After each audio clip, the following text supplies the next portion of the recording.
8ஆம் அதிகாரம் 18ஆம் வசனத்தை நாம் இணைந்து கர்த்தருடைய நல் வார்த்தைகளை நாம் வாசிப்போம். உன் தேவனாகிய கர்த்தரை நினைப்பாயாக, அவரே உன் பிதாக்களுக்கு ஆணையிட்டு கொடுத்த தம்முடைய உடன்படிக்கையை உறுதிப்படுத்தும்படி இந்நாளில் உனக்கு உண்டாயிருக்கிறது போல ஐஸ்வர்யத்தை சம்பாதிக்கிறதுக்கான பலனை உனக்கு கொடுக்கிறார்.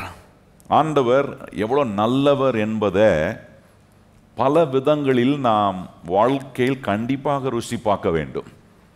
இயேசுவை ஒரு கண்ணோட்டத்தில் மாத்திரம் பார்க்கக்கூடாது.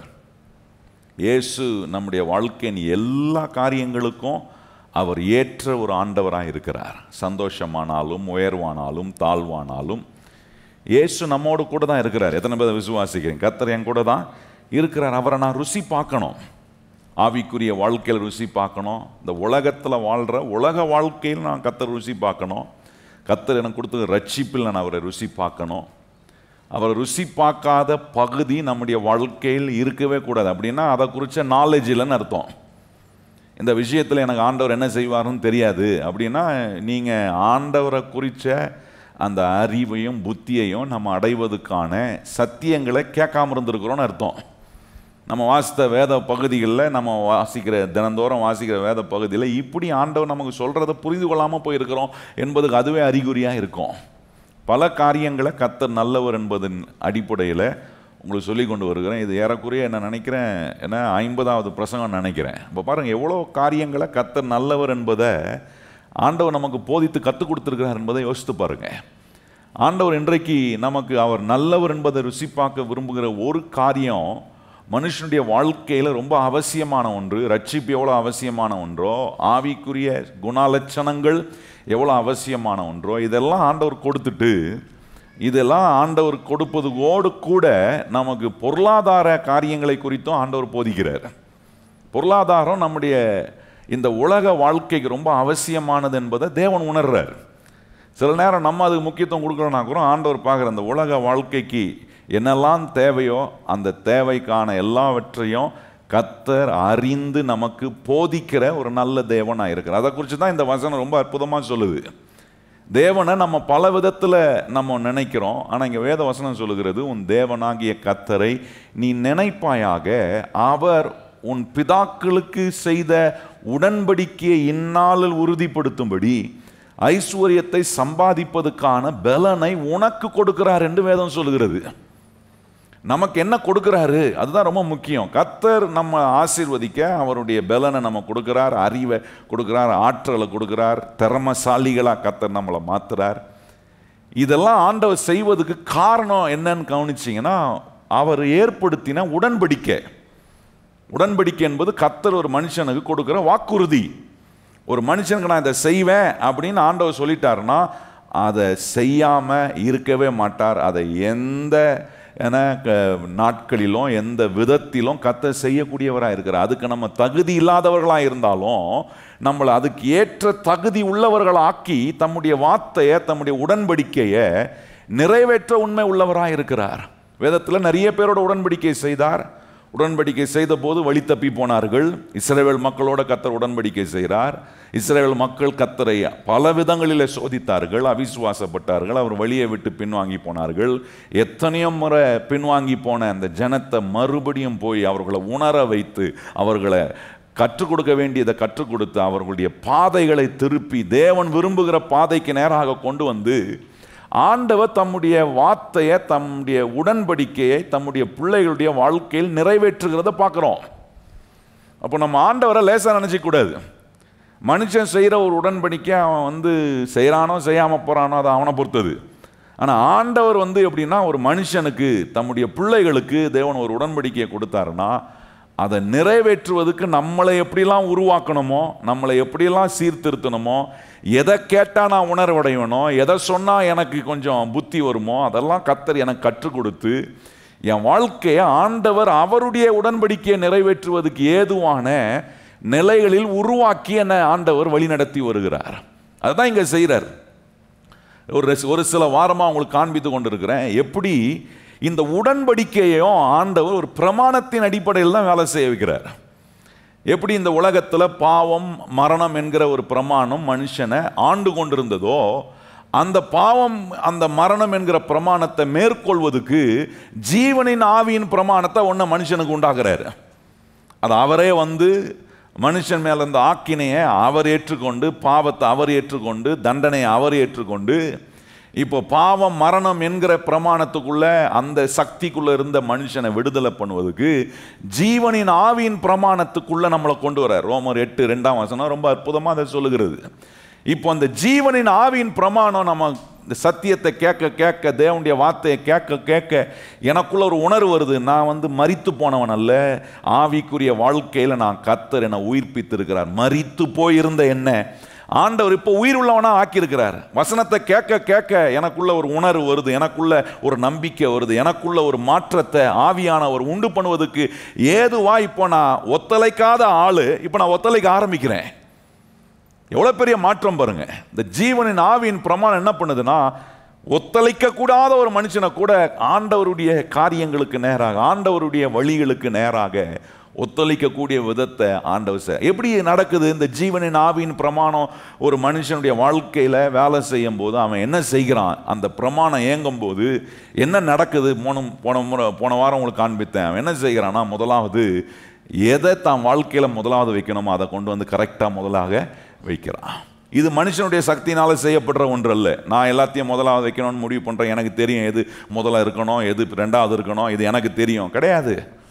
இந்த ஜீவனின் ஆவியின் பிரமாணம் மனுஷனுக்குள்ள கேட்குற சத்தியங்கள் ஆண்டவரை குறித்து கேட்க கேட்க, அதுதான் சபைக்கு வரணும் பாருங்க, போதிக்கப்படுகிற இடத்துக்கு வரணும். ஏன்னா இங்கே கேட்க கேட்க ஆவியானவர் எனக்குள்ள என்னை உணர்வுள்ளவனாக்கி எனக்கு இப்போ காட்டுறாரு, நீ பாவம் மரணம் என்கிற அந்த சக்தினால் ஆளப்படுகிறவன் அல்ல, அதை காட்டிலும் அதில் இருந்து உன்னை மேலோங்கி வர பண்ணுகிற ஒரு சக்தி இருக்குது. அது என்னன்னா, ஜீவனின் ஆவியின் பிரமாணம் உன்னை ஆளுகிறது. கையவாதி சொல்லுங்க, என்ன எது ஆளுகிறது?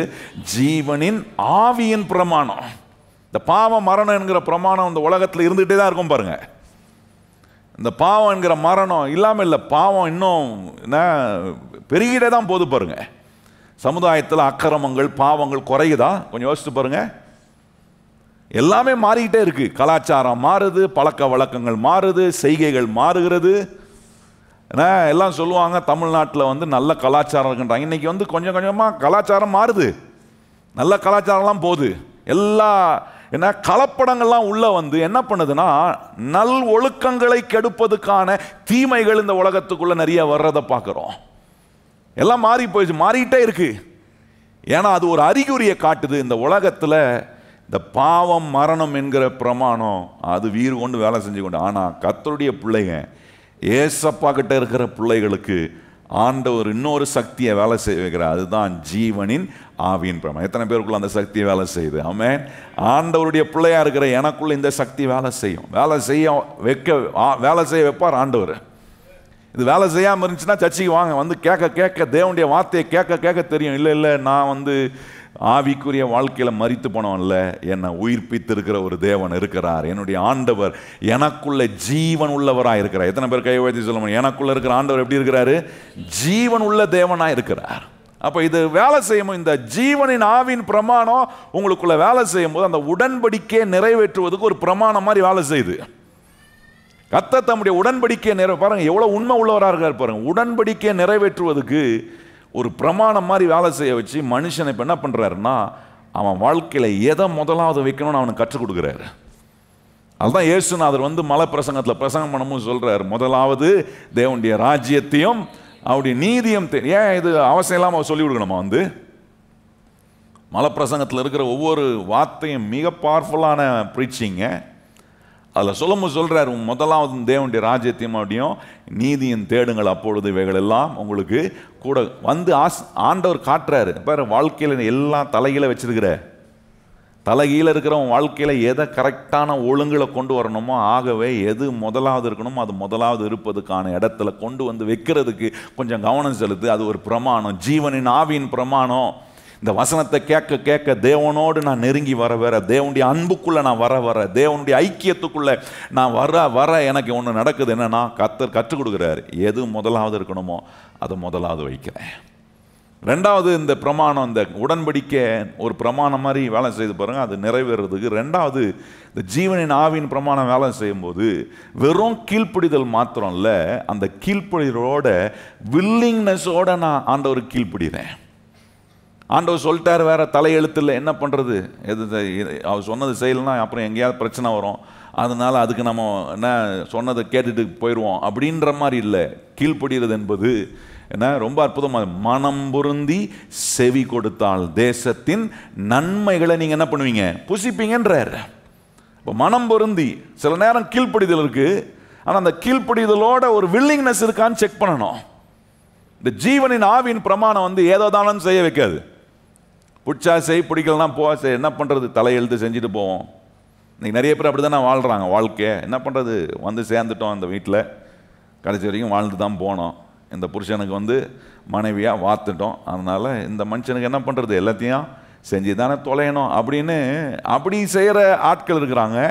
ஆனால் உறவுக்குள்ளே கணவனை கத்தர் கொடுத்த கணவனாக, என்ன மனைவியை கத்தர் கொடுத்த மனைவியாக, குடும்பத்தை கத்தர் கொடுத்த குடும்பமாக பார்த்து கத்தர் குடும்பத்தை ஆசீர்வதிப்பதுக்கு என்னெல்லாம் சொல்லி வச்சிருக்கிறாரோ அதை கீழ்ப்படிந்து அதை தங்களுடைய வாழ்க்கையில் மனம் பொருந்தி அப்படின்னா வில்லிங்னஸோட அதை செய்யும்போது அதில் வரக்கூடிய ப்ரொடக்டிவிட்டி, அதில் வரக்கூடிய விளைச்சல், அதில் வரக்கூடிய நன்மைகள், அதில் ஏற்படக்கூடிய நல்ல காரியங்கள் இருதயத்தையும் வாழ்க்கையும் உறவையும் மகிழ்ச்சிகரதான ஒன்றாக மாட்டுகிறது.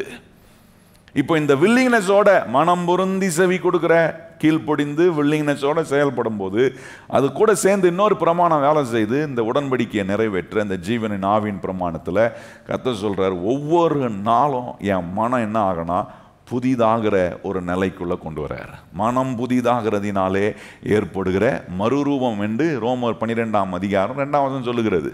இந்த மனம் புதிதாகிறதினாலே ஏற்படுகிற மறுரூபம் என்ன செய்யணும், வாழ்க்கையில் எது நல்லது, எது பிரியம், எது பரிபூர்ணமான சித்தம் இன்னதென்று பகுத்து அறியத்தக்கதாக.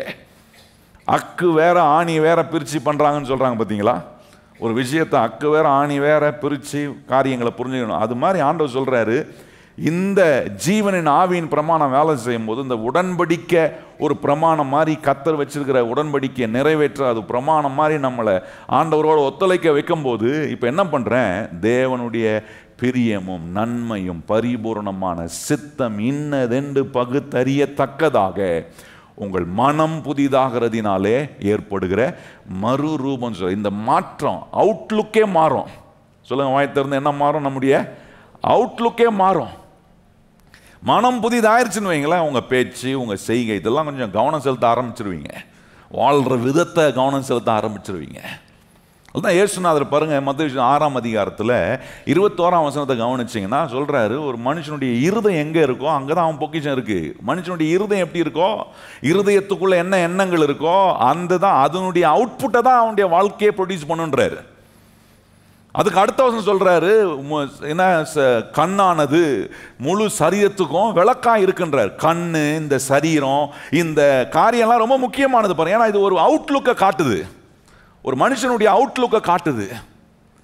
அப்போ ஆண்டவர் இந்த காரியங்களை நமக்கு உணர்த்தி காட்டும் போது, இந்த ஜீவனின் ஆவியின் பிரமாணம் வேலை செய்யும் போது என் அவுட்லுக்கே மாறுது. என்னுடைய எண்ணங்கள் புதிதாக புதிதாக கர்த்தர் என்னுடைய அவுட்லுக்கே கர்த்தர் அவர் விரும்புகிற டிசைனுக்குள்ளே கொண்டு வர்றார். நாலாவது ரொம்ப முக்கியமானது, இதை தான் இன்னைக்கு கொஞ்சம் காட்ட நான் விரும்புகிறேன். அது என்னென்னா, ஆண்டவர் சொல்கிறாரு, இந்த உடன்படிக்கை நிறைவேற ஆண்டவர் வேலை செய்யும் போது அது ஒரு பிரமாணம் மாதிரி, பிரின்சிபல் மாதிரி வேலை செய்யும், கோட்பாடு மாதிரி வேலை செய்யும் போது இந்த ஜீவனின் ஆவின் பிரமாணம் தேவன் சொன்ன உடன்படிக்கையை உறுதிப்படுத்தும்படி, இந்நாளில் அதை உறுதிப்படுத்தும்படி, இன்னைக்கு கர்த்தர் எனக்கு செய்திருக்கிற உடன்படிக்கையை உறுதிப்படுத்த அது ஒரு பிரமாணம் மாதிரி, ஒரு கோட்பாடு மாதிரி, பிரின்சிபல் மாதிரி, லா மாதிரி அது வேலை செய்யுது. அது வேலை செய்யும் போது இப்போ எனக்குள்ள ஒரு என்ன பிரமாணம் இயங்குது, ஒரு காரியம், எனக்கு ஒரு சக்தி எனக்குள்ள வேலை செய்யும். சக்தி என்ன, ஜீவனின் ஆவியின் பிரமாணம். இந்த ஜீவனின் ஆவியின் பிரமாணம் வேலை செய்யும் போது 3 காரியம் காட்டினேன். ஒன்று, முதலாவது வைக்க வேண்டியதை முதலாவது வைப்பேன், மனம் பொருந்தி செவி கொடுக்குறேன். 3வது, மனம் புதிதாக இருந்தால் என்னுடைய அவுட்லுக்கே மாறுது. நல்லா கவனிச்சுப்போம், என்னுடைய அவுட்லுக்கே மாறுது. எல்லாவற்றை குறித்தோம், என் குடும்பத்தை குறித்த அவுட்லுக், என்னை குறித்த ஒரு அவுட்லுக், என்ன கையின் பிரயாசத்தை குறித்த அவுட்லுக், தேவன் எனக்கு கொடுக்க விரும்புகிற பொருளாதார ஆசீர்வாதத்தை குறித்து அவுட்லுக்கே மாறுது. இதுவரைக்கும் நான் பணத்தை கையாடின விதம் வேற மாதிரி இருக்கும். மனம் புதிதாக ஜீவனின் ஆவின் பிரமாணம் எனக்குள்ள வேலை செய்யும் போது நான் இப்போ கர்த்தர் கொடுக்குற எல்லா பணமும் செல்வமும் ஆசீர்வாதங்களை எனக்கு கையாடும் போது அதனுடைய அவுட்லுக்கே வித்தியாசம், அதனுடைய அப்ரோச்சே கம்ப்ளீட்டாக முற்றிலும் தேவன் விரும்புகிற அப்ரோச்சுக்கு நேராக அது மாறும். எதற்காக தேவன் கொடுக்கிறார், அதை எதற்காக தேவன் உபயோகப்படுத்த விரும்புகிறார், அதை வச்சு நான் என்ன ஆவிக்குரிய காரியங்கள்லாம் செய்ய என்னுடைய அவுட்லுக்கே மாறுது. முன்ன அப்படி இல்லை. இந்த மனம் புதிதாக இப்போ எனக்கு ஒன்று தெரியுது. கர்த்தர் அவர் நன்மையும் பிரியமும் பரிபூர்ணமான சித்தம் நிறைவேறுவதற்காக இதெல்லாம் கர்த்தர் என்கிட்ட கொடுக்குறார். என்ன கர்த்தருக்கு பிரியம், எது கர்த்தருக்கு நன்மை, எது கர்த்தருடைய பரிபூர்ணமான சித்தம், இந்த பொருளாதாரத்தை நான் எப்படி உபயோகப்படுத்தணும். அதான் சொல்றாரு பாருங்க. நீங்க 24ஆம் வசனம் வாசித்தீங்கன்னா மத்தேயு 6ஆம் அதிகாரம் 24ஆம் வசனம் சொல்றது என்ன, பணத்தையும் தேவனையும் சேவிக்க முடியாதுன்றார். ரெண்டு எஜமானுக்கு என்ன பண்ண முடியாது, ஊழியம் செய்ய. நம்ம மனம் புதிதாகும் போது நம்முடைய அவுட்லுக்கே மாறுது. நான் ரெண்டு எஜமானுக்கு ஊழியம் செய்யறவனா இருக்க மாட்டேன். எது என்கிட்ட கர்த்தர் கொடுத்தாலும் அது எல்லாவற்றுக்கும் எஜமான் கர்த்தர் தான். அவர் தான் என்னுடைய ஆண்டவர், அவர் தான் எனக்கு உடன்படிக்கை செய்த கர்த்தர். அவர் மேலே அவருடைய கவனத்துக்குள்ள அந்த அவுட்லுக்கே மாறுது பாருங்க. நாலாவது ரொம்ப முக்கியமானது, இதை நிறைய கிறிஸ்தவர்கள் செய்யறதில்லை. ஏன்னா முதலாவது வைக்க வேண்டியதை முதலாவது வச்சிடறோம் அப்படின்வாங்க. மனம் பொருந்தி செவி கொடுக்கணும், என்ன வில்லிங்னஸோட கீழ்ப்படியணுமா அதுக்கப்புறம் பண்ணிடலாம். மனம் புதிதாக இருந்தாலும் ஏற்படுகிற மறுரூபம், ஓகே அதுக்கப்புறம் வசனத்தை கேட்டு வசனத்தை வாசித்து தியானித்து நம்ம மனம் புதிதாயிடலாம். ஆனால் அந்த நாலாவது வரும்போது தான் நம்ம அதில் நமக்கு நிறைய தயக்கம் இருக்குது. நாலாவது சொல்கிற இந்த ஜீவனின் ஆவியின் பிரமாணம் வேலை செய்யும்போது அது ஒன்றை உறுதிப்படுத்துது. என்ன உறுதிப்படுத்துனா, கர்த்தர் உங்களோடு செய்திருக்கிற உடன்படிக்கையை அது உறுதிப்படுத்துது. கர்த்தர் உங்களுக்கு என்னெல்லாம் செய்வேன் சொல்லியிருக்கிறாரோ அதெல்லாம் அவர் செய்ய வல்லவராக இருக்கிறார். எத்தனை பேர் நம்புறீங்க? கர்த்தர் என்னெல்லாம் உங்களுக்கு சொன்னாரோ அதை அவரால் செய்ய முடியுமா? எத்தனை பேர் நம்புறீங்க? முதல்ல அப்படி கேட்குறேன். கர்த்தர் உங்களுக்கு என்னெல்லாம் சொல்லியிருக்கிறாரோ அதெல்லாம் கர்த்தரால் செய்ய முடியும்னு நான் நம்புகிறேன் அப்படின்றவங்க கையை உயர்த்தி ஆமேன்னு சொல்லுங்கள். அப்போ நான் சொல்கிறேன், கர்த்தர் உங்களோட செஞ்சுருக்கிற உடன்படிக்கை அவரால் நிறைவேற்ற முடியும்னு நீங்கள் நம்புனீங்கன்னா, இந்த ஜீவனின் ஆவியின் பிரமாணம் என்ன செய்யணும்னா, எதெல்லாம் நீங்கள் உங்களுடையதுன்று நீங்கள் கிளைம் பண்ணணுமோ அதை கிளைம் பண்ணக்கூடிய அதிகாரத்தை கொடுக்கும். இன்னைக்கு கிறிஸ்தவங்கிட்ட இருக்கிற ஒரு பெரிய குறைபாடு என்னென்னா, கிளைம் பண்ணுறதுல தான் நம்ம ரொம்ப நம்ம அதில் நமக்கு இருக்கிற உரிமை, அதில் நமக்கு இருக்கிற அதிகாரம் அநேக நேரம் நமக்கு தெரிய மாட்டுது பாருங்க. நாட்டில் கூட பாருங்க, நிறைய அரசாங்கத்தில் நிறைய சலுகை நிறைய நன்மைகள் இருக்கும். அநேகர் அதை கிளைம் பண்ண மாட்டாங்க. அப்புறம் அதுக்கு எதுக்கு போய் தலை விட்டுக்கிட்டு, அதை எதுக்கு நோண்டிக்கிட்டு, அதை எதுக்கு போய் கேட்டுக்கிட்டு, அவங்ககிட்ட அப்ரூவலை வாங்கணும், அங்கே போய் நிற்கணும் அப்படின்ட்டு என்ன பண்ணிடுவாங்க, அதை கிளைம் பண்ணுறதை விட்டுருவாங்க. அது என்ன சொல்லுது, என்ன காட்டுதுன்னா, உங்களுக்கான ப்ரிவிலேஜை நீங்களே விட்டு கொடுக்குறீங்கன்றதுக்கு அதுவே ஒரு அறிகுறி. நல்ல நீங்கள் உலகத்தில் வேணா அரசாங்கத்தில் வேணா கொடுத்துருக்கிற சலுகை மற்ற காரியங்கள்லாம் நீங்கள் விட்டு கொடுக்குறீங்க, அது கேட்கல, அதை கிளைம் பண்ணல, அது ஓகே.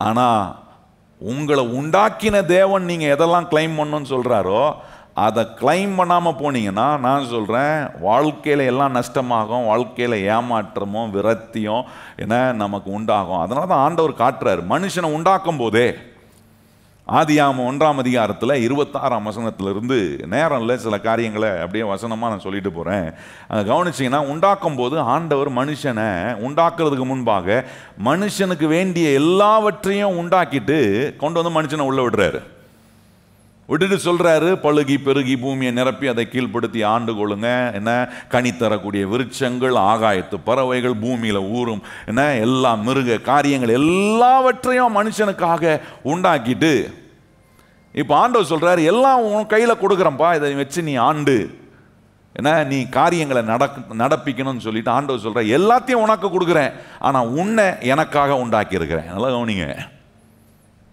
நிறைய பேர் இந்த பாயிண்ட் தான் மிஸ் பண்ணிடுறோம். கர்த்தர் எல்லாவற்றையும் மனுஷனுக்காக உண்டாக்குனாரு, ஆனால் மனுஷனை அவருக்காக தேவன் உண்டாக்குனார். கையை வச்சு சொல்லுங்க, எல்லாவற்றையும் மனுஷனுக்காக கர்த்தர் உண்டாக்கிட்டு மனுஷனை ஆண்டவருக்காக உண்டாக்குனாராம். எவ்வளோ பெரிய ஆசீர்வாதம் பாருங்க. இன்னைக்கு கர்த்தர் உங்களை என்னையும் அவருக்காக உண்டாக்கிக்கிறார். கையை வைத்து ஆமென்னு சொல்லுங்க. உங்களை என்னையும் கர்த்தர் யாருக்காக உண்டாக்கியிருக்கிறாரு? ஏதோ நான் ஆக்சிடென்ட்லாம் வந்த ப்ராடக்ட்டு அப்படின்னு நினச்சிக்கூடாது. ஹலோ அண்ணா, தெரியாமல் எங்கள் அப்பா அம்மாவுக்கு நான் போய் பிறந்திருக்கிறேன், பையனா பொண்ணா, அப்படின்னு ஆக்சிடெண்டெல்லாம் நீங்கள் ஒன்றும் வரல. ஆனால் இன்னைக்கு சர்ச்சுக்கும் நீங்கள் ஆக்சிடெண்டெல்லாம் வரல. சரி போனேன் அப்படி நடந்து போனேன், அப்படியே காலு சர்றன்னு உள்ளே இழுத்துருச்சு அப்படிலாம் நீங்கள் யாரும் வரல. உங்களை என்ன கர்த்தர் அவருக்காக உண்டாக்கியிருக்கார். கையை உயர்த்தி ஆமென்னு சொல்ல. உங்களை என்னையும் யாருக்காக உண்டாக்கியிருக்கிறாரு? அவருக்காக உண்டாக்கிறார். அவருக்காக நம்மளை உண்டாக்குனதுனால தான் எல்லாவற்றையும் நமக்காக அவர் உண்டாக்கியிருக்கிறார். நல்லா கவனிச்சு பாருங்க. உங்களை என்னைய அவருக்காக உண்டாக்குனதுனால தான் உங்களுக்காக எல்லாவற்றையும் அவர் உண்டாக்கிட்டு சொல்றாரு, எல்லாத்தையும் உண்டை கொடுக்குறேன். என்ன மாதிரி ஒரு தாபம் பாருங்க. ஒரு பெற்றோராக இருந்தீங்கன்னா உங்கள் பிள்ளைய கர்த்தர் உங்களுக்கு ஒரு பிள்ளைய கொடுத்து அந்த பிள்ளைக்காக எல்லாத்தையும் அவங்களுக்காக கொடுக்குறீங்களே. இப்போ தான் கொஞ்சம் உஷாராக சொல்கிறேன். இந்த நாட்களில் தான் என்ன சொல்கிறாங்க, கொஞ்சம் உஷாராக இருங்க, எல்லாத்தையும் என்ன பண்ணாதீங்க, பிள்ளைகளுக்கே கொடுத்துடாதீங்க. கொடுக்கும்போது உங்களுக்குன்னு ஒரு பங்கை எடுத்து வைங்க. கடைசி காலத்தில் அவன் பார்த்துக்குப்பான், என் பிள்ளைக்கிறான், எல்லாம் என் பிள்ளை பார்த்துக்குப்பான். நான் இது எப்படின்னா எல்லாம் ஆண்டவர் பார்த்துக்குப்பாருன்னு சொல்கிறத விட்டுட்டு எல்லாம் என் பிள்ளை பார்த்துக்குப்பான் அப்படின்வாங்க. எல்லாத்தையும் அவனுக்கே கொடுத்துட்டேன் அப்படின்னு நிறைய பெற்றோர் ஏமாந்து என்ன இன்னைக்கு என்ன தெருக்கோடியில் கைவிடப்பட்ட நிலையில் நிற்கிறாங்க. இன்னைக்கு நான் எதுக்கு சொல்கிறேன், ஒரு உலகத்தில் இருக்கிற பெற்றோரே எல்லாத்தையும் நம்ம பிள்ளைங்களுக்கு கொடுப்பதில்ல. நம்ம அதில் ஒரு தயக்கமும் இல்லையே. உங்களை என்னையும் அவருக்காகவே உண்டாக்கிட்டு உங்களுக்கு எதையும் கொடுக்கக்கூடாதுன்னு நினைக்கிறவர் ஆண்டவர். கொஞ்சம் யோசிச்சு பாருங்க. எல்லாவற்றையும் உங்களுக்கு கொடுப்பதுக்காக எல்லாத்தையும் உண்டாக்கிட்டு சொல்றாரு, பூமி அது நிறைய என்னுடையது, நான் தான் அதுக்கு ஓனர். ஆனால் இப்போ உன்னை எனக்காக நான் உண்டாக்கியதுனால உனக்கு நான் இதை தரேன், இதை எடுத்து நான் சொல்றபடி நீ அதை உபயோகப்படுத்து, என்னுடைய நாமத்துக்கு மகிமையா நீ அதை உபயோகப்படுத்தக்கூடிய விதத்தில் கர்த்தர் மனுஷன் கையில் கொடுக்குறார். அதை மனுஷன் கையில் கொடுத்த உடனே மனுஷனுக்கு தலைவாழ் தெரியல, கை கால்லாம் சில நேரம் பாருங்க ஒரு மாதிரி அப்படியே ஒரு மாதிரி கிறுக்குத்தனமாயிடும். கர்த்தர் எல்லா நன்மையும் கையில் கொண்டு வந்து கொடுக்கும்போது சில நேரம் கிறுக்கு பிடிச்சது சில ஆட்களுக்கு.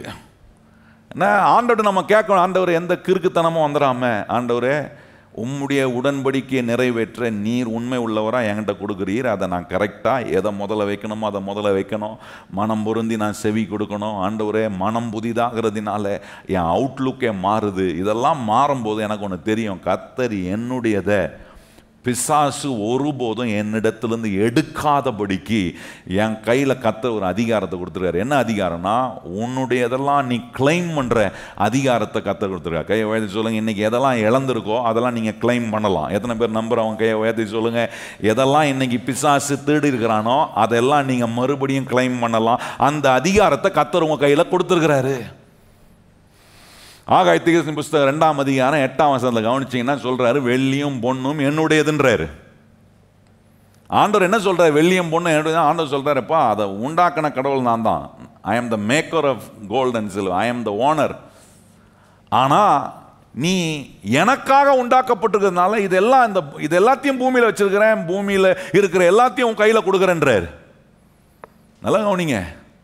ஆதாம் கையில் எல்லாத்தையும் கொடுத்தாரு. என்ன, பொன் விளையிற பூமியை கொடுத்தாரு, என்ன 4 நதி அவனுக்காக உண்டாக்குனாரு, கனி தரக்கூடிய விருட்சங்களை என்னங்க இல்லை அவனுக்கு, எல்லாமே இருந்துச்சு பாருங்க. என்ன, அவனுக்கு பொன் விளையக்கூடிய பூமியை கொடுத்தாராம். ஒரு மனுஷனுக்காக ஒரு குடும்பத்துக்காக பொன் விளையிற பூமி வேணுமா? ஆதாம் டிப்பிக்கல் பெண்டிகாஸ்ட விசுவாசியாக இருந்தாங்க. பெந்தகோஸ்த விசுவாசினா அவன் தான் பெந்தகோஸ்த. நிறைய பெந்தகோஸ்த விசுவாசின்னு சொல்கிறான், நாங்கள் நகை தொட மாட்டோம், நகை போட மாட்டோம் அப்படி சொல்கிறவங்க பிஸ்கட்டாக வாங்கி வச்சுப்பாங்க. இந்த மாதிரி கதை விடுறவங்க நிறைய பேர் இருப்பாங்க, ஜாக்கிரதையாக இருங்க. எதுவும் எங்களுக்கு வேணாம், அது வேணாம், இது வேணாம், அதுக்கு தான் எல்லாம் வேணும்னு அர்த்தம். ஆண்டவர் இங்க என்ன பண்றாரு, எல்லாத்தையும் அவனுக்கு உண்டாயிட்டு சொல்றாரு, போ இதெல்லாம் நான் தான் உண்டாக்குன தேவன், ஆனா உன்னையே எனக்காக நான் உண்டாக்கி வச்சிருக்கிறதுனால உனக்காக எல்லாவற்றையும் நான் கொடுக்குற தேவனாய் இருக்கிறேன்றதை மறந்துடு. அதுதான் இயேசுநாதர் இந்த உலகத்துக்கு கொடுக்கும்போது கொஞ்சம் யோசிச்சு பாருங்க. பிதாவாகிய தேவன் சொல்றாரு, என்னுடைய குமாரனே நான் உனக்காக கொடுத்துருப்பேனா அவரோட மற்ற எல்லாவற்றையும் உனக்கு அருளாது இருப்பது எப்படின்னு கேட்கிறாரு. கொஞ்சம் யோசிச்சு பாருங்க. அவரே என் குமாரனே உனக்கு கொடுத்துட்டேன், என் குமாரனே உனக்காக பலியாகும்படி கொடுத்துட்டேன்னா அவரோட உனக்கு மற்ற எல்லாவற்றையும் கொடுக்காம இருப்பானான்னு கேட்கிறார் ஆண்டவர். ஏன்னா ஆண்டவர் சொல்றாரு, உன்னை எனக்காக உண்டாக்கினேன், எல்லாவற்றையும் இந்த உலகத்தில் உனக்காக உண்டாக்கி வச்சிருக்கிறேன், உன்னை மாத்திரம் எனக்காக உண்டாக்கிறேன். கையை வச்சு சொல்லுங்க, ஆண்டவரே என்ன மாத்திரம் நீர் உமக்காக. இந்த ஒரு எண்ணம் மாறவே கூடாது. இந்த எண்ணம் மாறலனா நீங்க எதெல்லாம் கிளைம் பண்ணுமோ, இந்த எண்ணம் வந்துருச்சுன்னா ஜீவனின் ஆவின் பிரமாணம் வேலை செய்யுது. எனக்கு என்ன தெரியும், எண்ணம் வந்தாலும் என்ன கர்த்தர் அவருக்காக உண்டா, என்ன அவருடைய நாமத்துக்கு மகிமைக்காக கர்த்தர் வச்சு, இதை மாத்திரம் மைண்ட்லையும் இருதயத்திலேருந்து எடுக்கவே கூடாது. ரொம்ப ஸ்ட்ராங்காக இது இருக்கணும் பாருங்க. இருந்துச்சுன்னா கர்த்தர் உங்களை போகிற இடத்துலலாம் நீங்கள் அவருடைய பிள்ளைகள் என்பதை வித்தியாசப்படுத்தி காட்ட அவர் வல்லவராய் இருக்கிறார். அதுதான் ஆண்டவர் இஸ்ரவேல் ஜனங்களை தெரிந்து கொண்டு சொல்கிறாரு, இஸ்ரவேலுக்கும் எகிப்துக்கும் உள்ள வித்தியாசத்தை நான் உண்டு பண்ணி காட்டுவேன்றார். இப்போ ஆண்டவர் நம்மளை அவருடைய பிள்ளையாக வச்சு நம்ம அவருக்கு அவருடைய பிள்ளைகளாக நம்மளை அவருக்காக உண்டாக்கி எல்லாத்தையும் நம்ம கையில் கொடுத்தாரு. ஆனால் மனுஷன் செஞ்ச ஒரு காரியம் கவனிச்சு பாருங்க. தேவன் அவன் கையில் எல்லாத்தையும் கொடுத்தாரு, மனுஷன் அதை பாவத்து நிமித்தமாக தேவன் செய்யக்கூடாது என்று சொன்னதை செய்து மீறி தேவனை ஆண்டவராக வைக்க வேண்டிய ஒரு மனுஷன். நீங்கள் யோசித்து பார்த்தீங்களா, ஏன் ஆண்டவர் வந்து சொல்கிறாரு உன்னை நான் எனக்காக படைச்சிருக்கிறேன்? ஏன் சொல்கிறாருன்னா ஆண்டவர் அவனுக்கு காட்டுகிறேன், நான் தான் உனக்கு மாஸ்டர், நான் தான் உனக்கு ஆண்டவராக இருக்க விரும்புகிறேன், நான் தான் உன்னை ஆள விரும்புகிற நல்ல ஒரு தேவனாக இருக்க விரும்புகிறேன், நான் உன் மாஸ்டராக இருக்க விரும்புகிறேன், அதான்ப்பா உன்னை நான் எனக்காக படைச்சிருக்கிறேன்றாரு. ஆனால் மனுஷன் பாருங்க என்ன செஞ்சான், பாவம் செஞ்சு என்ன சொல்கிறான், நீர் எனக்கு மாஸ்டரெல்லாம் இருக்க வேணாம், எனக்கு நான் என் வாழ்க்கையை நடத்திக்க தெரியும். இன்னைக்கு நிறைய பேருடைய விழுகையினுடைய காரணமே தான். இன்னைக்கு நிறைய பேர் தங்களுடைய வாழ்க்கையில் இழப்பதுக்கு காரணம் தான் என்ன, ஏன் தைரியம் வரமாட்டுது, நம்ம இழந்ததை மறுபடியும் பெற்றுக்கொள்ள முடியுன்ற தைரியம் வரமாட்டுதுன்னா காரணம் மனுஷனுடைய மனசுக்குள்ளே என்ன இல்லைன்னா, என்ன ஆண்டவர் அவருக்காக உண்டாக்கினார். ஏன் என்ன அவருக்காக உண்டாக்கினார்ன்ற கேள்வி எழுப்பணும். ஏன் என்ன அவருக்காக உண்டாக்கினார்னா எனக்கு அவர் மாஸ்டராக இருக்கிறதுக்கு தான் என்ன அவருக்காக கர்த்தர் என்ன பண்ணியிருக்கிறார், உண்டாக்கியிருக்கிறார். இந்த நிலையை நம்ம வாழ்க்கையில் தவறும் போது மாற்றும் போது நல்லா கவனிச்சு பாருங்க, ஆட்டோமேட்டிக்காக ஆண்டவரை நம்ம மாஸ்டராக வைக்காமல் பிசாசு ஆட்டோமேட்டிக்காக நம்ம மாஸ்டராக மாறிடுறான். நம்ம அது விரும்புகிறோமோ இல்லையோ, இவர் இல்லைன்னா அடுத்த ஆள் அவன் தான் ரெடியாகிறான். கெச்சிக்கிற சிங்கத்தை போல எவனை விழுங்கலான்னு சுற்றி சுற்றி வரான். எந்த விசுவாசி ஆண்டவரை எஜமானனாக இருக்கிறத அந்த பொசிஷனை என்ன ஆண்டவர் அவருக்காக உண்டாக்கி இருக்கிறார்ன்றத நம்பாத ஒரு மனுஷனுடைய வாழ்க்கையில் பிசாசு ஆண்டவனாக மாறிடுறான். நான் கேட்குறேன், பிசாசு ஆண்டவனாக இருக்கும்போது அது வாழ்க்கை நல்லா இருக்குமா? கொஞ்சம் யோசித்து பாருங்கள். பிசாசு நன்மை செய்கிறவனா, பிசாசு கெடுதியும் வாழ்க்கையை நஷ்டமாக்க அழிப்பதுக்கான வேலையை செய்கிறவன் பிசாசு. அதுதான் நம்முடைய வாழ்க்கையில் ஆண்டவர் நன்மை செய்கிற நன்மை எது, நல்லது எது, எது இந்த வழியில் நான் நடக்கணும், எங்கே போகணும், எப்போ செய்யணும், எந்த காரியத்தை நான் எப்படி கையாடணும், இதெல்லாம் எனக்கு சொல்லிக் கொடுக்கக்கூடிய நல்ல தேவனை என் மாஸ்டராக வைக்காம அவருக்காக நான் உண்டாக்கப்பட்டிருக்கிறேன்றது எனக்கு முக்கியமானதாக என் வாழ்க்கையில் இல்லைன்னா நான் எதெல்லாம் கிளைம் பண்ணுமோ கிளைம் பண்ணக்கூடிய அந்த துணிச்சல், அந்த தைரியம், அந்த அதிகாரம் எனக்கு இல்லாமல் போய்விடும். இப்போ பாருங்க, பிசாசு மனுஷன் கையில் கர்த்தர் கொடுத்ததை அவனை வஞ்சித்து தேவனை ஆண்டவராக இருக்க விடாமல் பிசாசு மனுஷனுடைய வாழ்க்கையில் ஆண்டவராக ஆகும்படி வந்து அவர்களை சோதித்து வஞ்சித்து தேவன் செய்யக்கூடாது, புசிக்கக்கூடாதுன்னு சொன்ன கனியை புசிக்க வச்சு மனுஷன் கையில் கர்த்தர் கொடுத்ததெல்லாம் இப்போ பிசாசு கையில் அவன் வாங்கிட்டான். அதுதான் நீங்கள் பாருங்கள், லூக்கா சுவிசேஷம் 4ஆம் அதிகாரத்தில் பிசாசு அங்கே எவ்வளோ எப்படி பேசுகிறாரு பாருங்க. அவர் என்னமோ அவர் பெரிய ஓனர் மாதிரி பேசுகிறாரு பாருங்களேன். ஏன்னா யார்கிட்ட பேசுகிறான், ஓனர்கிட்டே வந்து அவன் வந்து ஓனர்னு சொல்கிறான். எப்படி இது பாருங்கள், எவ்வளோ வேடிக்கையாக இருக்குது பாருங்கள். இது எல்லாத்தையும் உண்டாக்குனவர் தேவன், உண்டாக்கிட்டு கொண்டு வந்து மனுஷன் கையில் கொடுத்துட்டு மனுஷங்கிட்ட சொல்கிறாரு, நான் உன்னை எனக்காக உண்டாக்கணும்ப்பா, அதனால் நீ என்ன பண்ணு, உனக்காக எல்லாத்தையும் நான் உண்டாக்கி கொடுத்துருக்குறேன், இதை நீ வைத்து ஆண்டு நீ எல்லா காரியங்களையும் செய்யணும்னு மனுஷன் கையில் கொடுக்குறாரு. இப்போ பிசாசு வந்து சொல்கிற வார்த்தையை கொஞ்சம் கவனித்து பாருங்கள். 4ஆம் அதிகாரம், லூக்கா 4ஆம் அதிகாரம் 5ஆம் வசனத்தை வாசிப்போமா எல்லாரும்? நம்ம இணைந்து வாசிப்போமே. லூக்கா 4ஆம் அதிகாரம் 5ஆம் வசனம். பின்பு பிசாசு அவரை உயர்ந்த மலையின் மேலே கொண்டு போய் உலகத்தின் சகல ராஜ்யத்தையும் ஒரு நிமிஷத்திலே அவருக்கு காண்பித்து, இவைகள் எல்லாவற்றின் மேலுள்ள அதிகாரத்தையும் இவைகளின் மகிமையும் உமக்கு தருவேன், இவைகள் எனக்கு ஒப்பு கொடுக்கப்பட்டிருக்கிறது, எனக்கு இஷ்டமானவனுக்கு இதெல்லாம் தகுமா அவனுக்கு சொல்கிறதுக்கு? கொஞ்சம் யோசி. பிசாசுக்கு இது கொஞ்சம் அவனுக்கே தெரியவனா இது எவ்வளோ பெரிய டூப்படா நம்ம சொல்கிறது. சில நேரம் பிசாசு பொய்யை அப்படியே நிஜமாக வந்து சொல்லுவான். பொய்யை வந்து நிஜமாக்கி சொல்லி தானே ஆதாமையும் ஏவாளையும் வஞ்சிக்க வச்சு, ஏவாள் வஞ்சிக்கப்பட்டு ஏவாள் போய் ஆதாமை வஞ்சித்து 2 பேரையும் வஞ்சித்து அவங்கள அந்த இடத்த விட்டு கிளைம் பண்ண வேண்டியதை கிளைம் பண்ண முடியாதபடிக்கு, அந்த கிளைம் பண்ற உரிமை இருக்குன்றதே அவங்க மனசுலையும் இருதயத்திலும் எடுத்து போட்டு நம்ம அடிமை தான் போல இது.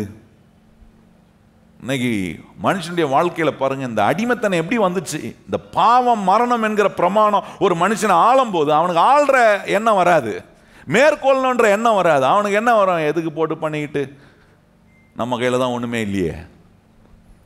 அதுதான் ஆண்டவர் சொல்ற, இந்த பாவம் மரணம் என்கிற பிரமாணம் ஒன்று ஆளாதபடி ஜீவனின் ஆவியின் பிரமாணம் ஆளும்போது ஒன்று தெரியும், இல்லை இல்லை இது என்னுடையது, கர்த்தர் என் கையில் இதை கொடுத்துரு. என்ன கர்த்தர் அவருக்காக உண்டாக்கினார், இதை எல்லாவற்றையும் இந்த பூமியில் இருக்கிற சகலவற்றையும் கர்த்தர் எனக்காக உண்டாக்கினார். இப்போ பிசாசு கையில் போயிருக்கா, அதை திருப்பியும் கிளைம் பண்ற அதிகாரத்தை கர்த்தருடைய பிள்ளைகள் கையில் கர்த்தர் கொடுக்குறார். எத்தனை பேர் கையை உயர்த்தி சொல்றீங்க, எந்த கிளைம் பண்ற அதிகாரத்தை கர்த்தர் நம்ம கையில் கொடுத்துக்கிறார்.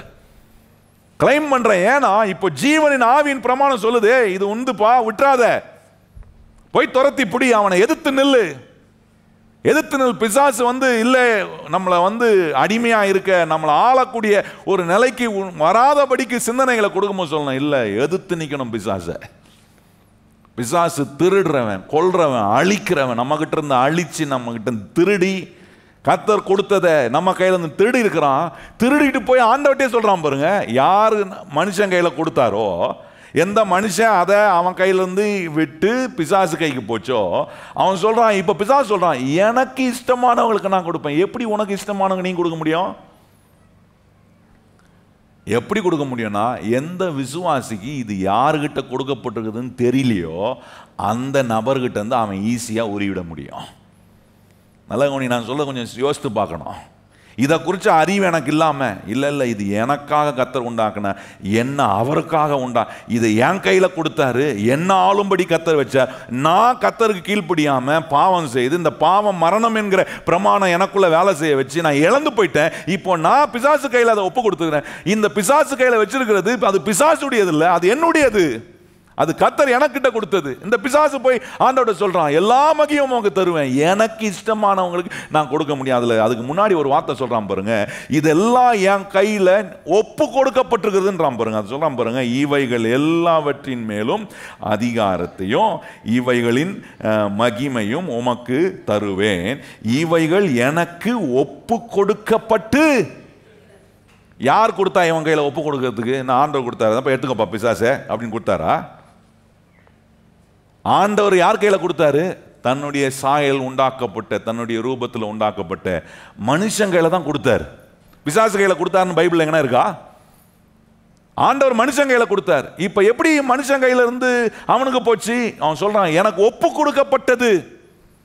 எப்படி ஒப்பு கொடுக்கப்பட்டுச்சு? மனுஷன் அவனுக்கு கடவுள் கொடுத்ததை வச்சு எதெல்லாம் கிளைம் பண்ணுன்ற உணர்வு இல்லாமல், அறிவு இல்லாமல், இந்த பாவம் மரணம் என்கிற பிரமாணம் வேலை செய்ய இடம் கொடுத்தவன அவன் உருவிட்டான் பிசாசு எல்லாத்தையும். இன்னைக்கும் கிறிஸ்தவனுடைய வாழ்க்கையில் கர்த்தர் உங்களுக்கு கொடுக்குற நன்மைகள் எல்லாம் உருவதுக்கும் திருடுவதுக்கும் அழிப்பதுக்கும் பிசாசு இன்னைக்கும் வேலை செய்கிறான். நல்லா கவனிங்கள். அதுதான் இயேசு நான் சொல்றேன், நானும் உங்களுக்கு ஜீவன் உண்டாகும், அந்த ஜீவன் உங்களில் என்னவா இருக்க விரும்புறேன்? பரிபூர்ணப்பட விரும்புறேன். உன ஜீவனின் ஆவியின் பிரமாணம் பரிபூர்ணமா ஆள செய்ய நான் விரும்புறேன். பாருங்க, சூடு பிடிச்சி சொல்ற நேரத்தில் டைம் முடிஞ்சிடுச்சு. விஷயத்துக்குள்ள வரும்போது ஒவ்வொரு முறையும் நேரம் போயிடுது. ஆண்டவர் சொல்ல, இதை ஒன்று ஆளும்படி. நல்லா கவனிங்க. வேலைக்கு போனீங்கன்னா கிளைம் பண்ணணும். கர்த்தர் எனக்கு கொடுத்துருக்க அதிகாரத்தை கிளைம் பண்ண. இன்னைக்கு ஞாபகம் வருமான்னு தெரியல. பிசாசு ரொம்ப எனக்கு மாத்திரம் அடிக்கடி வந்து என்ன மாத்திரம் சோதிக்கிறான். நம்ம வாய போதும் பிசாசுக்கு அனுமதியை கொடுக்கறது. என்ன சொல்றான்? இன்னைக்கு தெரில, இன்னைக்கு ஒரு மாதிரி எழும்புனவனே ஒரு மாதிரி இருந்துச்சு. ஒருத்தர் அன்னைக்கு ஒரு பிஸ்னஸ் மேன் என்ன பேசினார், சொன்னார், எழும்பும் போதே எனக்கு ஒரு மாதிரி இருந்துச்சு, அப்போவே நான் செய்யாமல் இருந்திருக்கணும், போய் அது மீறி செஞ்சேன் பாருங்க, அதனால அந்த நாளே போயிடுச்சுங்க எனக்கு அப்படின்னாரு.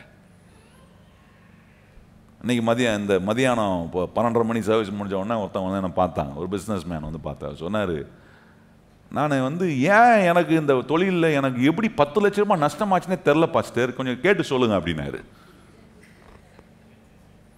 நான் சொன்னேன், நஷ்டமானது எப்படின்னு தெரியலையா? தப்பு நம்மகிட்ட தாங்க இருந்திருக்கோம்.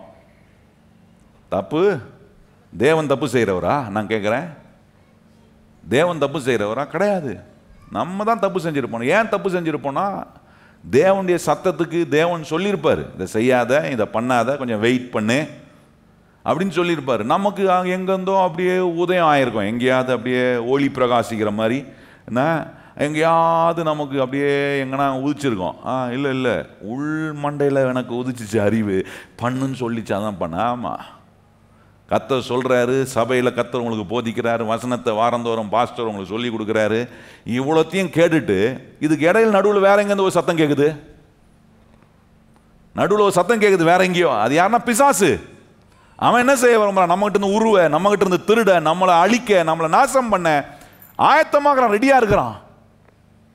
இன்னைக்கு வந்து வசனத்தை கேட்குறேன், வெளியே போனோடனே நான் என்ன பண்ணுறேன், ஆட்டோமேட்டிக்காக பிசாசுக்கு எல்லாத்தையும் கொடுக்கறதுக்கு நான் என்ன பண்ணுறேன், ரெடி ஆயிடுறேன். ஏன்னா எனக்கு என்ன தெரியலாம், என்ன கர்த்தர் அவருக்காக உண்டாக்க. கையை சொல்லுங்க, என்ன கர்த்தர் அவருக்காக என்னை உண்டாக்க வச்சுட்டு என்னை தோக்கிறதுக்காக இந்த உலகத்தில் வாழ வைப்பாரா? நீ நஷ்டப்பட்டே இருப்பா, ஒன்றும் நீ செய்கிறதெல்லாம் ஒன்றும் விளங்காது, வாய்க்காது, போ, இப்படியே தான் இருப்ப, குடும்பத்தில் சமாதானம் இருக்காது, வாழ்க்கையில் நிம்மதி இருக்காது, நீ எதை செஞ்சாலும் ஒரு பிரகாசம் இருக்காது, சந்தோஷம், இப்படியே இரு.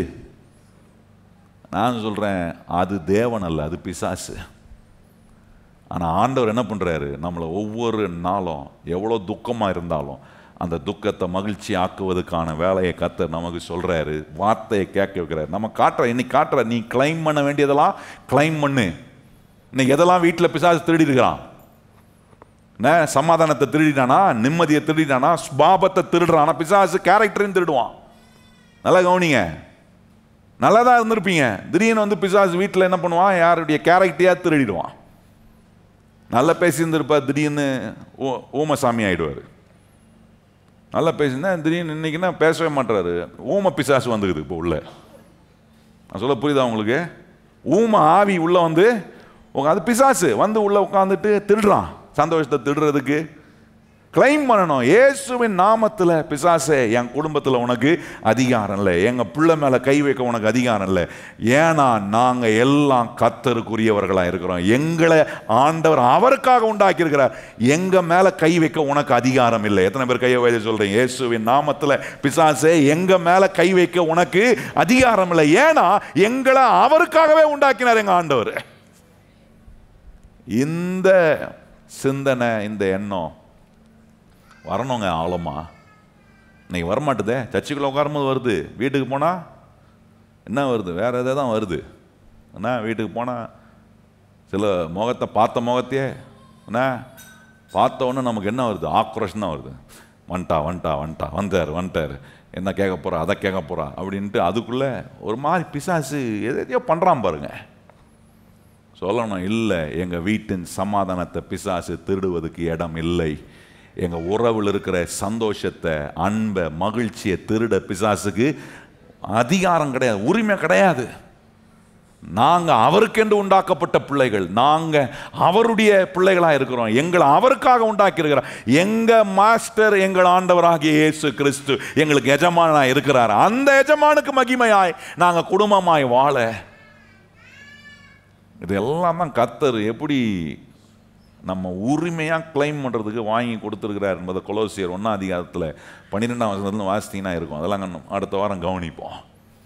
இன்னைக்கு போய் உரிமை, எனக்கு அந்த உரிமை இருக்குது, I can claim what is mine. பிசாசு வந்து இது உண்டு இல்லை, உனக்கு கிடையாது, நீ இதுக்கு லைக் இல்லை, இதுக்கு உனக்கு வராது, உனக்கு கிடைக்காது. நீங்கள் சொல்லணும், நீ யார் எனக்கு சொல்கிறதுக்கு? எல்லாத்தையும் கர்த்தர் எனக்காக உண்டாக்கிட்டு என்ன மாத்திரம் அவருக்கென்று உண்டாக்கின தேவன் சொல்கிறாரு எல்லாம் உன்னுடையதுன்னு. இன்னைக்கு அதை நம்ப மாட்டோம் பாருங்க கிறிஸ்தவம். அது வரமாட்டுது. ஆமாம், கேட்கறது நல்லாகுது பாஸ்டர், ஆனால் ஒன்றும் வரமாட்டுதே. ஏன்னா சிந்தனை, எண்ணங்கள், அதுதான் அதுக்கு முன்னாடி சொன்ன 3 காரியம். தேவனை முதல் வைக்க வேண்டியதை முதல்ல வைக்கணும், மனம் பொருந்தி செவி கொடுக்கணும், மனம் பொருந்தி மனம் புதிதாகிறதுனால ஏற்படுகிற அந்த அவுட்லுக்கே மாறும்போது தான் இப்போ எனக்கு ஒரு கான்ஃபிடென்ட் வரும், இல்லை இல்லை என்ன கர்த்தர் அவருக்குன்னு உண்டாக்கியிருக்கிறார், எல்லாவற்றையும் இந்த உலகத்தில் இருக்கிற எல்லாவற்றையும் எனக்காக உண்டாக்கினார். ஆகவே நான் எதெல்லாம் கிளைம் பண்ணுமோ கிளைம் பண்ண முடியும் அப்படின்ற நம்பிக்கையோட உங்கள் வாழ்க்கையை நடத்த நீங்கள் ஆரம்பிப்பீங்க. நான் சொல்கிறேன், உங்களுக்கு எதிராக எத்தனை ஆயுதங்கள் எழும்பினாலும் அது ஒன்றும் வாய்க்காமல் போகக்கூடிய வல்லமையான தேவனுடைய பாதுகாப்பும் அந்த அனுகூலமும் உங்கள் வாழ்க்கைக்குள்ளே எப்பவுமே உண்டாகும். ஆமென். எத்தனை பேர் கிளைம் பண்ணுறீங்க? என்ன என்ன இன்சூரன்ஸ் இருந்தால் என்ன பண்ணுறோம்? பரவாயில்ல நான் கட்டிக்கிறேன் பாக்கெட்லேருந்து அப்படி விட்டுடுறோமா? இன்சூரன்ஸ்காரன் கிளைம் பண்ணுறோம், எந்த இன்சூரன்ஸும் 100% கொடுக்க மாட்டான். அது ஒரு பெரிய கஷ்டமான காரியமாகுது. நான் போடும்போது நான் சொல்கிறான், நாங்கள் பார்த்துக்குறோம், கவலைப்படாது, இன்சூரன்ஸ் போடுங்க, நாங்கள் பார்த்துக்குறோன்றான். போட்ட பிறகு கிளைம் பண்ணுற நேரத்துக்கு போனால் அவன் சொல்கிறான், இல்லை சார் இதுக்கு ஒன்லி 40% தான் சேங்ஷன். யோ போகிறதுக்கு முன்னாடி நான் சொன்னேன் 100 எல்லாம் நாங்கள் பார்த்துக்குறோன்னே. அப்புறம் சொன்னான், இல்லை சார் இந்த வியாதிக்கு இந்த கிளைமுக்கு இந்த என்ன காருக்கே ஒரு இன்சூரன்ஸ் போட்டிங்கன்னா கூட என்ன எல்லாம் வண்டி வச்சுக்கிறோம் பாருங்கள், போட்டிங்கன்னா அதில் என்ன சவால் பார்க்குறீங்க, பம்பர் டு பம்பர்ன்றான். என்னது அப்படின்னா முன்னாடியிலேருந்து பின்னாடி வரைக்கும் நாங்கள் பார்த்துக்கிறோன்றான். சரி பார்த்துக்கிறேன்னு சொன்னான்ட்டு பம்பர் டு பம்பர் கிளைம் போனால் அவன் சொல்கிறான், இல்லை சார் இது கவர் ஆகாது சார். யோ இது பம்பர் டு அந்த பம்பருக்குள்ளே தான் இருக்கு அப்படின்னா அவன் கேட்க மாட்டான். என்ன சொல்கிறான், இல்லை சார் அது கவர் ஆகாது சார், அதுக்கு நீங்கள் தனியாக கொடுக்கணும் சார். எதுக்கு அப்புறம் இன்சூரன்ஸு? என்ன உலகத்தில் இருக்கிறச்சே நம்ம என்ன கிளைம் பண்ணுறோம்? என்ன ஒருத்தனை கேட்டு கேட்குறோம் கஸ்டமர் கேருக்கு அடி, கஸ்டமர் கேருக்கு அடிச்சு எத்தனை பேர் விடாமல் எவ்வளோ இமெயில் போனாலும் இமெயிலை போடுறோம். நல்லா கவனிங்க, உலகத்தில் இருக்கிறதே இவ்வளோ கிளைம் பண்ணுறீங்க. கர்த்தர் உங்களை அவருக்காக உண்டாக்கி அவர் உங்கள் கையில் எல்லாத்தையும் கொடுத்துருக்கிறாரு. இன்னைக்கு பிசாசு திருறானே அதை கிளைம் பண்ணுறேன்னா என்னுடையதுன்னு. சமாதானம் போயிடுச்சுன்னா கிளைம் பண்ணுங்க. இல்லை கர்த்தர் என் வீட்டுக்கு சமாதானத்தை கொடுக்குறேன், என் உறவுக்குள்ள சமாதானத்தை உண்டு பண்ணுறவர். ஆண்டவர் சொல்லியிருக்கிறார், இந்த உலகம் கொடுக்குற சமாதானம் அல்ல, என் சமாதானத்தை நான் உனக்கு கொடுக்குறேன்னு சொன்னாரே. இதெல்லாம் கிளைம் பண்ணுறது இல்லை, அப்படியே விட்டுறது. சரி போகிற போக்கில் போட்டோம், ஆண்டவராக ஏதாவது திருப்பி கொண்டு வருவார் அப்படின்னு இல்லை. நீங்கள் கிளைம் பண்ண வேண்டியதை நீங்கள் கிளைம் பண்ணணும். கைவதி சொல்லுங்கள், நான் கிளைம் பண்ண வேண்டியதை கிளைம் பண்ணால் வர வேண்டியது உங்களுக்கு வந்து சேரும். எழுமி நிற்போம், நம்ம ஜெபம் பண்ணலாம். பார்ப்போம் அடுத்த வாரம் இன்னும் கொஞ்சம் அதிகமாக இதை குறித்து கிளைம் பண்ணணும். வேலைக்கு போனால் கிளைம் பண்ணுங்க, உங்களுடையதை உரிமையோட கிளைம் பண்ணுங்க. வாயத்தன்னு சொல்லுங்கள், என்னுடையதை நான் உரிமையோட கிளைம் பண்ணுறேன். ஏன்னா கர்த்தர் சொன்னார், எல்லாத்தையும் நான் உனக்காக உண்டாக்கியிருக்கிறேன், உன்னை மாத்திரம் நான் எனக்காக உண்டாக்கி. எத்தனை பேர் கையை உயர்த்தி சந்தோஷமாக சொல்கிறீங்க, ஆண்டவரே என்ன நீர் உமக்காக உண்டாக்கியிருக்கிறீர், எனக்காக எல்லாவற்றையும் உண்டாக்கினீர். சொல்லுங்கள் வாயத்திறந்து, என்ன உமக்காக உண்டாக்கினீர், எனக்காக நீர் எல்லாவற்றையும் உண்டாக்கிக்கிறீர். இது தெரிஞ்சிச்சுன்னா எங்கெங்கெல்லாம் உரிமையாக இழந்ததெல்லாம் திருப்பி கொள்ளணுமோ அந்த தைரியம் வரும், அறிவு வரும். ஏன் வருதுன்னா, இப்போ எனக்கு தெரியுது என்னோட உடன்படிக்கை செய்த ஒரு தேவன் இருக்கிறார். அவர் தம்முடைய உடன்படிக்கையை நிறைவேற்ற இப்போ ஜீவனின் ஆவியின் பிரமாணத்தை எனக்குள்ள ஆண்டவர் வேலை செய்கிறார். கையை உயர்த்தி ஆண்டவருக்கு நன்றி சொல்லுங்க. எங்கள் நல்ல ஆண்டவரே, இந்த மாலை நேரத்தில் வந்து நாங்கள் உங்களுடைய வார்த்தையை கேட்டு பலனடைய நீர் எங்களுக்கு கற்றுக் கொடுத்த இந்த சத்தியங்கள் எல்லாம் எங்களுக்குள்ள உம்முடைய நல்ல ஆண்டவரே முன்னேற்றத்தை நம்பிக்கை எங்களுக்குள்ள பிறப்பிக்கிறதுக்காக ஸ்தோத்திரம். வாழ்க்கையில் இதெல்லாம் நான் திருப்பிக் கொள்ள முடியுமா என்கிற சந்தேகத்தோட வரும்போதெல்லாம் ஆண்டவர் எங்களை பார்த்து சொல்றீரே, நீ இழந்தது எல்லாவற்றையும் நீ இரட்டத்தனையாய் திருப்பிக் கொள்ளக்கூடிய வல்லமையான தேவன் இன்றைக்கு நம்முடைய ஆண்டவராய், நம்ம அவருக்கு பிள்ளையாய், நாம் அவருக்குரியவர்களாய், அவர் நமக்காக எல்லாவற்றையும் உண்டாக்கி இருக்கிறாரே. பிசாசு எதையும் நம்ம கையிலிருந்து எடுக்க அவனுக்கு அதிகாரம் இல்லை. கையை உயர்த்தி சொல்லுங்க, பிசாசே என்னிடத்திலிருந்து எதையும் நீ எடுக்க உனக்கு உரிமை இல்லை. ஆண்டவருடைய பிள்ளையா நான் இருக்கிறேன். என் ஆண்டவர் எனக்கு கொடுத்தது எல்லாவற்றையும், ஆரோக்கியத்தை, சமாதானத்தை, மகிழ்ச்சியை, உயர்வுகளை, மேன்மைகளை, பெருக்கங்களை, பொருளாதார ஆசீர்வாதங்களை நான் எங்களுக்குரியதாய் கர்த்தர் எங்களுக்கு கொடுத்ததாக நாங்கள் எடுத்து கர்த்தருக்கென்று நாங்கள் மகிமையாக உபயோகப்படுத்த, நீர் கொடுக்கிற ஆரோக்கியத்தை கர்த்தருக்கென்று நான் வாழ என் வாழ்க்கையை ஒப்பு கொடுக்கிறேன். நீர் எனக்கு கொடுக்கிற ஒவ்வொரு உயர்வையும் ஆண்டவரே நான் உம்மை பத்தி பலருக்கு சொல்லுவதற்காக அதை நான் பயன்படுத்துறேன். ஏன்னா என்ன நீர் உமக்காகவே உண்டாக்கி இருக்கிறீர். ஒவ்வொரு இடத்துல நான் உம்மை பத்தி போய் பலருக்கு சொல்லுவேன். எத்தனை பேர் வாயத்திறந்து ஆண்டவருடைய சமூகத்தில் சொல்லி, உங்களை அவருக்காக உண்டாக்கி இருக்கிறார்னா உங்களுக்காக எல்லாவற்றையும் அவர் செய்கிறார். ஏன் தெரியுமா? நீங்க போய் எல்லா இடத்திலும் அவரை பற்றி சொல்லுவதுக்காக. கையை உயர்த்தி சொல்லுங்க, ஆண்டவரே என் வேலை ஸ்தலத்தில் என்னோட கூட இருக்கிற ஆண்டவரே நான் பழகிற எல்லா இடத்திலும் இயேசு யார் என்பதை சொல்லுவதுக்காக, எனக்கு மாஸ்டராக இருக்கிற இயேசுவை ஆண்டவரே நான் பலருக்கு சொல்லுவதுக்காக எனக்கு இன்னைக்கு ஒரு காரியத்தை உணர்த்தி காட்டிருக்கிறீர். ஆண்டவரே எல்லாவற்றையும் எனக்காக உண்டாக்குனீர், ஆனா என்ன மாத்திரம் நீர் உமக்காக உண்டாக்கி உம்முடைய மகிமைக்காக உம்மை பற்றி சொல்லுவதுக்காக. அந்த நிலையில் நாங்கள் வாழ எங்களை ஒப்பு கொடுக்குறோம். ஆண்டவரே எங்களை தொடர்ந்து பலப்படுத்தும், எங்களை வழி நடத்தும், எங்களை நீர் பாதுகாத்துக் கொள்ளுங்க. இந்த வாரம் உம்முடைய பிள்ளைகளாகிய நாங்கள் போய் செய்கிற ஒவ்வொரு காரியத்தின் மேலும் கர்த்தருடைய பிரசன்னமும் கர்த்தருடைய ஆசீர்வாதமும் கர்த்தருடைய நிறைவும் எங்களுக்கு எப்பொழுதும் உண்டாகட்டும். குறைவெல்லாம் கர்த்தர் நீர் நிறைவாக மாற்றுகிறதுக்காக ஸ்தோத்திரம். பலவீனங்கள் எல்லாம் பலனாக மாற்றுகிறதுக்காக ஸ்தோத்திரம். சுகவீனங்கள் எல்லாம் ஆரோக்கியமாய் மாற்றுகிறதுக்காக ஸ்தோத்திரம். தோல்விகள் எல்லாம் நீ ஜெயமாக மாற்றுகிறதுக்காக ஸ்தோத்திரம். தடைகள் எல்லாம் நீ அகற்றி போடுகிறதுக்காக ஸ்தோத்திரம். கோணலானவைகள் எல்லாம் நீ செவையாக்குகிறதுக்காக ஸ்தோத்திரம். ஆண்டவரே, இப்படிப்பட்ட தேவனுக்கு நாங்கள் சொந்தமானவர்களாய் எங்களை உமக்கென்று நீ உண்டாக்கி இருக்கிறீர். அதை நாங்கள் உணர்ந்து உணர்ந்து வாழ, அதுக்கு மகிமையை செலுத்தி நாங்கள் உம்மை மேன்மைப்படுத்த எங்களுக்கு கிருபை செய்யும். உம்முடைய பிள்ளைகள் ஒவ்வொருவரையும் பாதுகாத்து நீர் ஆசீர்வாதமாய் நடத்தும். உம்முடைய பிள்ளைகள் போகும்போதும் வரும்போதும் இந்த வாரம் செய்கிற பிரயாணங்கள், இந்த வாரம் உம்முடைய பிள்ளைகள் செய்ய போகிற புது புது காரியங்கள், எங்கள் பிள்ளைகள் எழுத போகிற பரீட்சைகள் எல்லாவற்றிலும் கர்த்தருடைய பாதுகாப்போம் அனுகூலமும் எப்பொழுதும் எங்களுக்கு உண்டாவதாக. கேட்ட சத்தியங்கள் எல்லாம் மெய்யான விதத்தில் எங்களுடைய வாழ்க்கைக்குள் கிரியை செய்யட்டும். அது ஆண்டவர் அற்புதமான விளைவுகளை நாங்கள் ஒவ்வொரு நாளும் அனுபவித்து ருசி பார்க்க கிருபை செய்யும். உம்முடைய பிள்ளைகள் ஒவ்வொருவரையும் ஆசீர்வதியும். அவர்கள் உமக்கென்று படைக்க இருக்கிற காணிக்கை தசம பாகம் பொருத்தன காணிக்கைகளை ஏற்றுக்கொள்ளும். தொடர்ந்து நாங்கள் உமக்கு மகிமையாய் வாழ எங்களை நீர் வழிநடத்தி செல்லும். எல்லா கன மகிமை துதி உமக்கே தருகிறோம். ஏற்றுக்கொள்ளும் மகிமை அடையும். இயேசு கிறிஸ்துவின் அன்புள்ள நாமத்தில் வேண்டி ஜெபம் செய்கிறோம் எங்கள் பரிசுத்தம் உள்ள நல்ல பிதாவே, ஆமென். இப்பொழுது நம்முடைய கர்த்தராகிய இயேசு கிறிஸ்துவினுடைய கிருபையும் பிதாவாகிய தேவனுடைய அன்பும் பரிசுத்த ஆவியானவருடைய அந்யோன்ய ஐக்கியமும் இன்றும் என்றும் சதா காலங்களும் நம் அனைவருடன் நிலைத்திருப்பதாக. ஆமென். எல்லாரும் இணைந்து சொல்லுவோம், என் ஆத்துமாவே கர்த்தரை ஸ்தோத்திரி, என் முழு உள்ளமே பரிசுத்த நாமத்தை ஸ்தோத்திரி. என் ஆத்துமாவே கர்த்தரை ஸ்தோத்திரி, கர்த்தர் செய்த சகல உபகாரங்களையும் மறவாதே. ஆமென்.